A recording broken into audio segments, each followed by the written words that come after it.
Open the ZoomConnect app and log in using your credentials.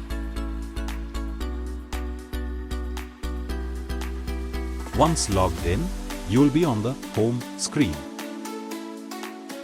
Look for the Policy section or icon on the bottom of the screen. Tap on it to proceed. You'll now see a list of your policies. Tap on the specific policy you want to view. A detailed view of your selected policy will appear on the screen.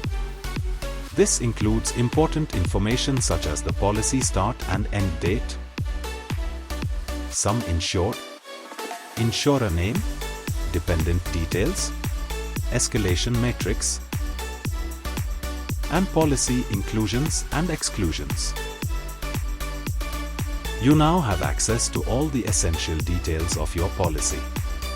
If you need to download your e-card, simply tap on the Download e-card option within the Policy Details section. You'll receive a confirmation message once the e-card has been downloaded successfully. With ZoomConnect, managing your insurance policies is quick and easy.